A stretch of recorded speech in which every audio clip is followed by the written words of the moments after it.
All right.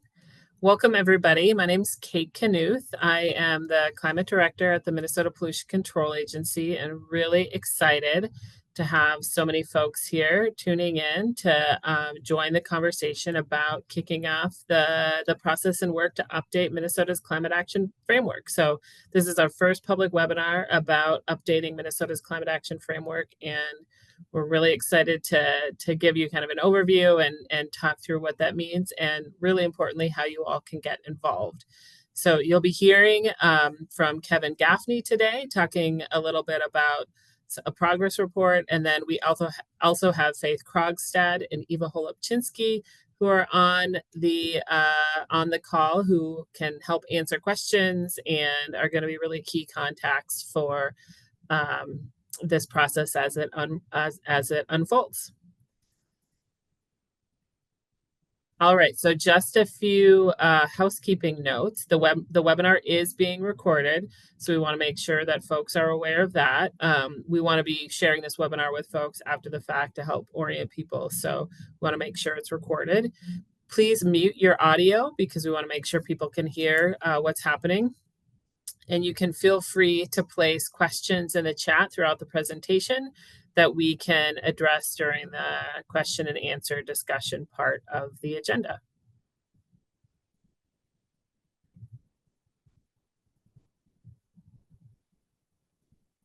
Next slide, Kevin. There we go. So on the agenda for today, we're going to learn a little bit more about climate action progress in Minnesota, hear about the plan to update our state's climate action framework, and then learn about how you can join the conversation to help shape the update to our climate action framework. And then we're going to answer any questions folks have at the end of the agenda. All right, so we're going to start out with Minnesota's climate action framework. Minnesota's climate action framework was released in not quite 2 years ago, so in September of 2022, and this is essentially Minnesota's plan to address climate change. The vision for our climate action framework in Minnesota has three what we see as co-equal pillars to achieving the kind of climate future that we are envisioning for Minnesota and Minnesotans. First is carbon neutrality. We're committed to Minnesota being carbon neutral by 2050 and reducing the greenhouse gases or climate pollution and balancing any emissions with carbon storage, especially in our landscapes, to achieve carbon neutrality by 2050. And since the publication of the Climate Action Framework, that actually became state law as well in state statute. We also have the vision of Minnesota being resilient, so all Minnesota communities, businesses, and the natural environment can be prepared for and respond to and recover from the impacts of climate change. Finally, equitable is one of the key pillars of our climate vision for the state, acknowledging that Minnesota has a lot of work to do to acknowledge and address inequitable and inaccessible systems that contribute to some Minnesotans feeling the impacts of climate change more than others. Next slide. The framework is organized in 6 goal chapters, and you can see those here: clean transportation, climate smart, natural and working lands, resilient communities, clean energy and efficient buildings, healthy lives and communities, and clean economy. So there are goals and action steps under each of these framework goals to help us move forward to this really collective work of reducing climate pollution, building resilience, and increasing equity in the state. The Climate Action Framework was built through the Climate Subcabinet. In 2019, Governor Walz created the Climate Change Subcabinet through executive order. It includes 15 member agencies, which you can see here. We recognize working on climate change that this is an issue and a challenge and opportunity that crosses multiple different areas of work of state government in different parts of our economy, different levels of government. So these are the 15 member agencies of the Climate Change Subcabinet. It is chaired by the Commissioner of the Pollution Control Agency. We also have an advisory council on climate change, which is made up of 15 appointed members that Governor Walz has appointed to the advisory council, and that is chaired by the Commissioner of Commerce, Grace Arnold.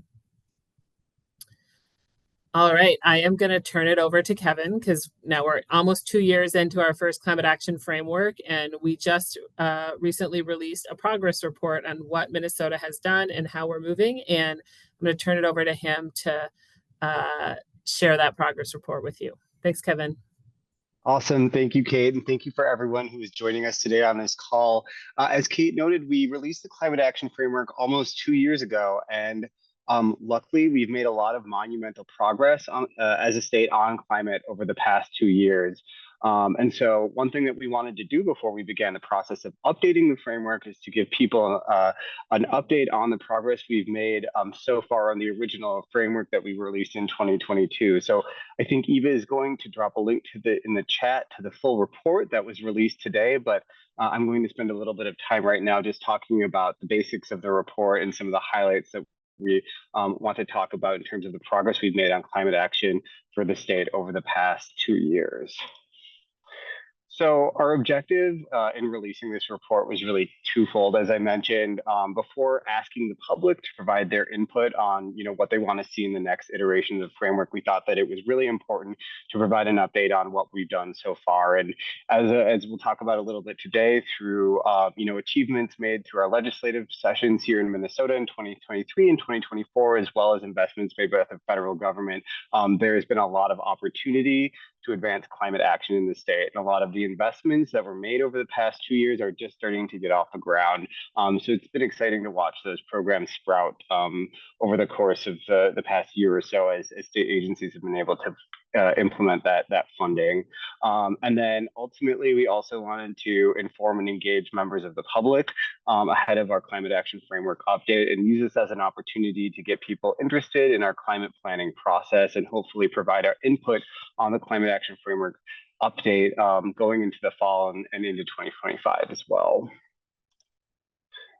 Just a little bit of background on the content of the report.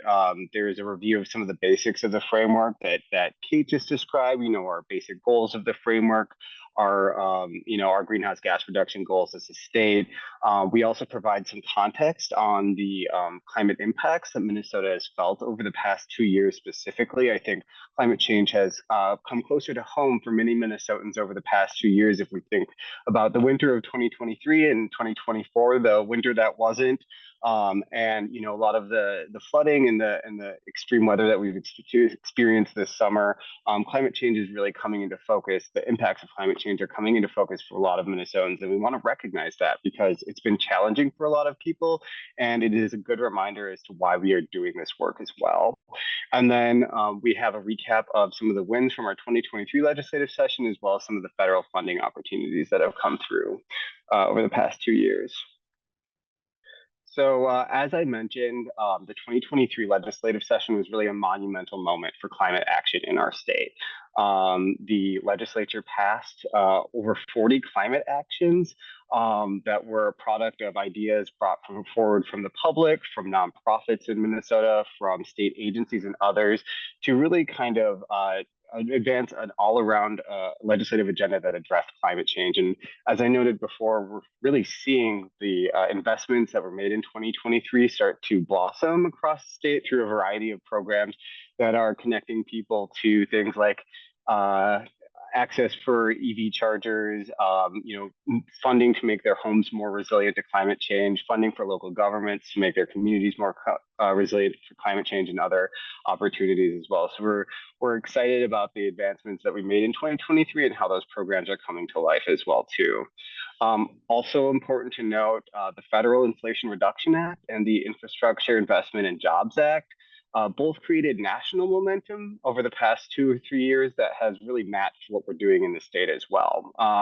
And together, those bills passed at the federal level have generated more than $3 billion in climate-related investments for the state of Minnesota so far. So we're really seeing a synchronization between national and local level momentum here in the state that has led to a lot of progress, which we'll talk a little bit more about today. So transportation is Minnesota's #1 source of greenhouse gases. And this framework sets a vision for Minnesota that is connected through a safe, equitable and sustainable transportation system that serves all people of our state. And to achieve this vision, we've passed a number of initiatives and began a number of programs that will help reduce climate pollution from the transportation sector. One law that was passed committed over $1 billion in dedicated public transit funding for public transit projects in the upcoming years. And that's important because this is dedicated funding that will really help build out infrastructure that will allow people to get from point A to point B without using a car. And if they do need to use a car, we also passed new programs that will provide EV rebates to make electric vehicles more accessible. And the Department of Transportation has also invested nearly $80 million from the Inflation Reduction Act from the federal government into carbon reduction programs. So funding projects like EV charging networks in greater Minnesota and new paths for walking and biking that will help, connect our state in a carbon-free way moving forward as well.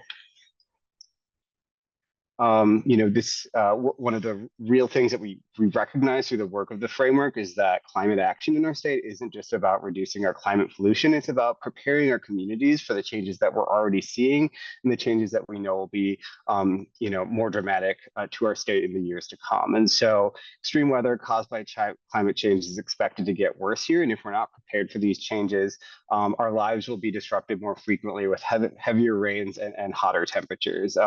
That's why the legislature dedicated $100 million in 2023 to the MPCA's Resilient Communities Grant Program. This funding is helping communities across the state improve aging infrastructure with climate-smart upgrades to prevent flooding, protect us from heat, and prepare us for more extreme weather too. And ultimately, as a state, we want to see 100% of communities in Minnesota taking direct action to prepare for climate change by 2030.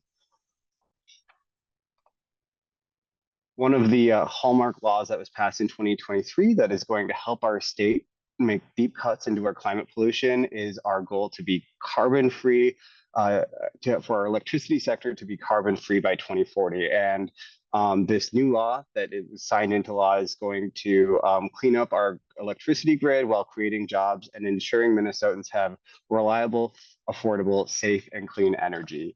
And I know that that is one of the most exciting updates to laws that came out of 2023. And there are many people who are working for many years in Minnesota to make that a reality, some of whom I think are on this call. So recognizing the great work that many people did to make that law a reality. And we are making great advances to bring that reality forward in Minnesota as well.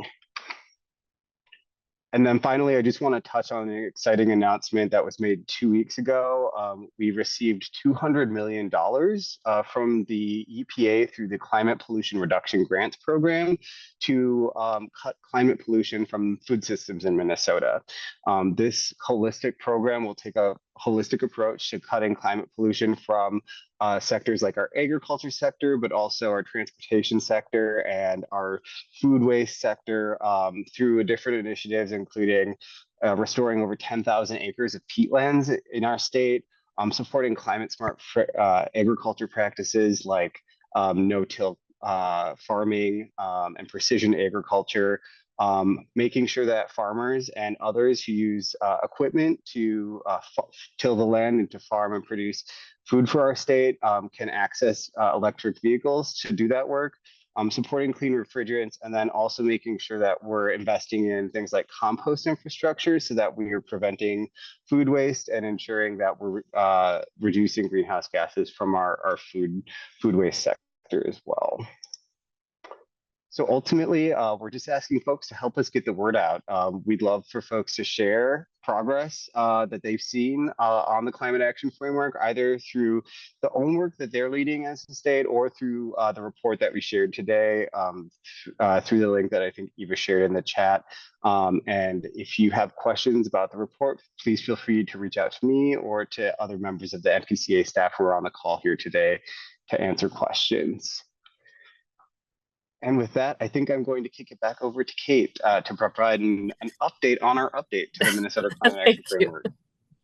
Thank you, Kevin, and I really appreciate you sharing about the progress report. And it can sometimes feel like a long list of what we're doing that we could start listing actions, but the exciting thing is all of those things together help us collectively move towards that vision of Minnesota as carbon neutral, resilient, and equitable. And so we are excited today to be publicly launching our climate action framework update process.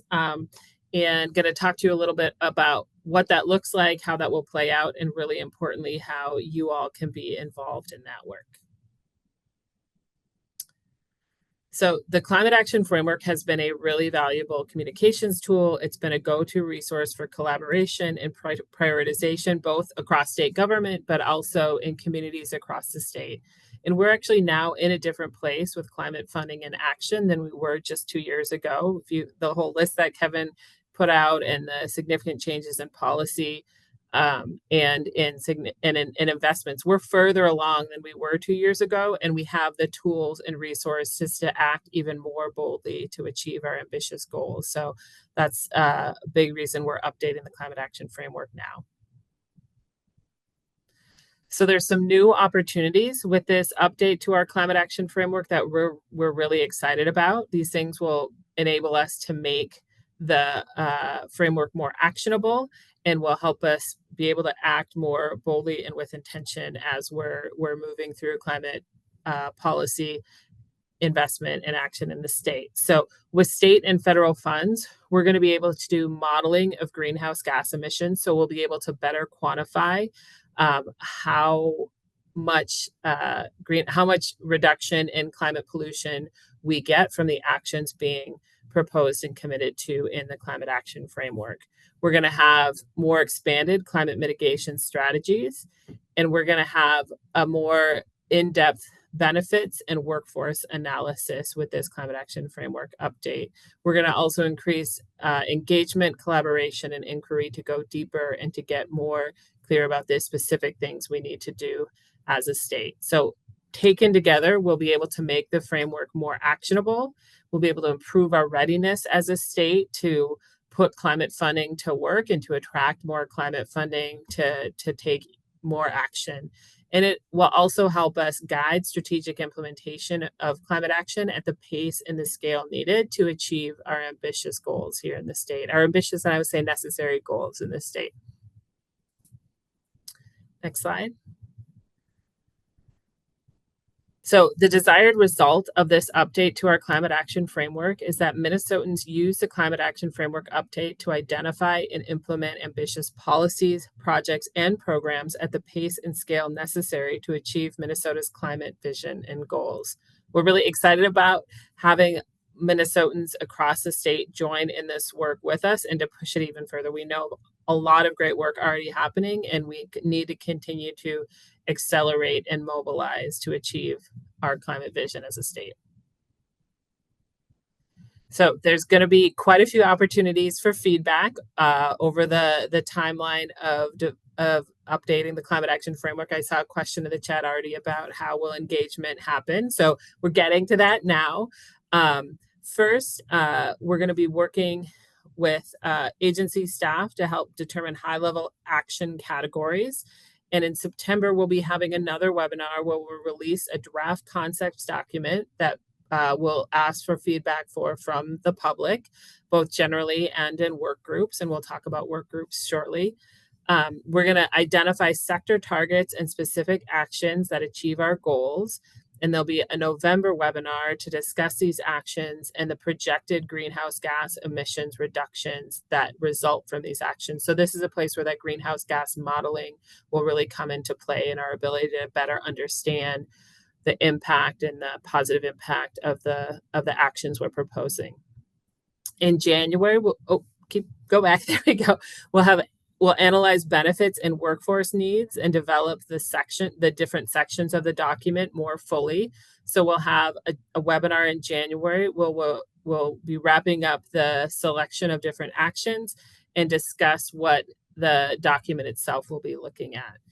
In March, we'll be releasing a draft of the Climate Action Framework for feedback, and so we'll be refining and compiling policies, analysis, and putting that all into a full draft that we then will want to get full feedback on. And then finally, we'll finalize the climate action framework with the plan to release the update of the climate action framework in June of 2025. So the engagement, we're trying to work in multiple ways to engage with folks across Minnesota. We have interagency work. So as we mentioned, there's 15 agencies of this sub-cabinet. We have state agency staff who are organized across agencies and goal teams. And then we have the advisory council appointed by the governor. So all really important contributors to this update. We'll be engaging with tribal nations. We have key staff that will help us do it, and we're working to engage with tribes in multiple different ways through this process. And then more broadly, community engagement with community members and organizations, representatives of organizations, labor, industry, workforce. Any interest in Minnesota is more than welcome to join this update process. There's going to be multiple rounds for public feedback and input, as you saw on the previous slide. And then we're also going to be standing up advisory work groups. And these are individuals with knowledge and or lived experience related to climate action framework goals and the advisory work group focus areas. And these work groups are going to be led by Climate Change Advisory Council members as well as state agency staff. Next slide, Kevin. There we go. So how can you help shape the state climate action framework update and our state climate action overall? Joining an advisory group is a really clear and exciting way to do that. In joining an advisory group, you'll contribute your knowledge and your lived experience to shape the climate action framework. You are able to help propose recommendations and help inform the update content. We're looking for people with diverse perspectives and coming from diverse communities and organizations relevant to the framework's area. So I don't want to say there's one specific kind of person or organization or perspective. We want folks to be bringing the whole breadth of perspective and experience from across the state to help inform and shape our state's path forward on climate action. So there's going to be 8 work groups. And this is there's a lot on this slide, so I'm going to take a little bit to explain it. But there's 8 work groups with 8 focus areas, and then the objectives of each work group. So we have essentially there's 6 work groups focused around the 6 goals of the climate action framework, and then a couple additional ones that we're standing up. So the work groups that are organized fully around the goals of the climate action framework are clean transportation, climate smart natural and working lands, resilient communities, clean energy and efficient buildings, clean economy, and climate equity, which aligns with our healthy lives and communities chapter of the climate action framework. And the objectives of each of these work groups is to provide input and feedback on the relevant content, including policies and measures of progress for those goal areas, and review the relevant analysis, such as the greenhouse gas projections, benefits, and workforce needs for the policy implications. The climate equity work group in particular is going to have a few additional meetings because we want to be looking, yes, at that goal chapter, but also providing feedback to ensure climate policies benefit communities who are disproportionately exposed to climate hazards or face barriers responding to climate change. We also will have a local government, a local government implementation work group. One of our goals with this climate action framework update is to make the framework more actionable, both for us here in state government as well as for communities across the state. We were clear in the first climate action framework that achieving Minnesota's goals will take many people acting in different sectors at different levels of government in their communities, and us at the federal level and us at the state level as well. So we want to be focusing on how local governments can partner with and help make progress on our climate goals for the state. So that work group will be collecting ideas for supporting local government mitigation, adaptation, and implementation actions, discuss and provide feedback on draft concepts and policy areas related to local government support and action, and advise on the format and substance of local government content in the update itself. And then finally, we'll be having a work group on greenhouse gas modeling. We are going to be modeling the reductions in greenhouse gas emissions that we expect to get from the actions in the Climate Action Framework update. And we are going to be working with a group of Minnesotans to provide feedback on the inputs and assumptions that will go into that model. Next slide. So each work group is gonna, they're generally gonna operate in a similar way. And each work group will have a coordinating committee that will involve an advisory council member or members from the Governor's Climate Change Advisory Council, uh, one or more state staff and leaders, and then we're getting logistics support from the Great Plains Institute to help us organize this fair amount of, of engagement work. There is a potential for an honorarium available to compensate work group members who are not otherwise paid for this work, and we're working to confirm the details of this and don't quite yet have it confirmed. So if you do decide you want to be part of an advisory work group, the time commitment is a set of virtual meetings and participating in 4 90-minute sessions about every other month over the course of the framework update. The climate equity work group will have 6 90-minute sessions, digging a little deeper in a few different areas.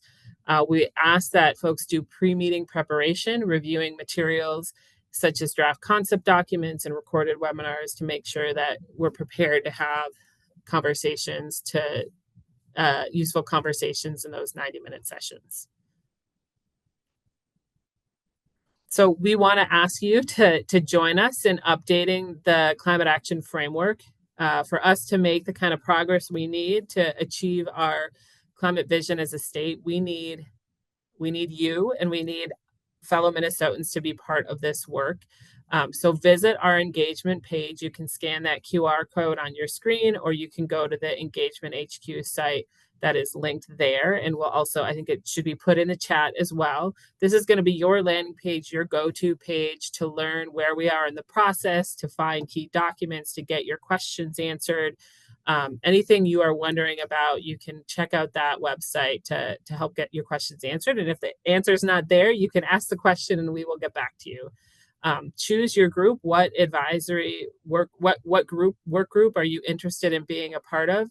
You can select that work group and consider your availability and ability to be involved in those 4 or 6 meetings. And then you'll need to apply for the work group by August 23rd. You can find information about how to do that on our engagement page, and you can go there and learn more, see the dates as we have them, and what you need to do to get involved in one of these work groups.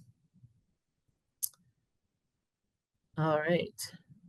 I think, oh, and this is just if you've never seen an Engagement HQ site, here is what you'll see when you click on that link, and you'll see the timeline for the process. There's key documents in the lower corner. Apply here to join a group, a work group, and then if you see that yellow oval at the bottom of this page, we will be doing a lot of communication through the email list from the Our Minnesota Climate email list, and you can subscribe there to be on the email list, so you'll be getting updates about where we are in the process and what kind of feedback we're looking for and what kind of engagement opportunities there are. So please sign up there to learn more and stay informed through this whole process.